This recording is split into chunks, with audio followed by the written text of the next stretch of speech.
ทีนี้จะตามไปด้วยกันแหละเอาเข้าไปให้มันเล่นกันก่อนเราเอาตัวอื่น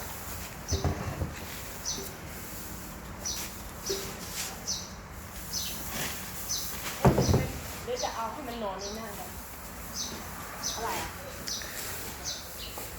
พี่ดินก็เพิ่งมานั่นน่ะอ้าวเขาไปไหนมา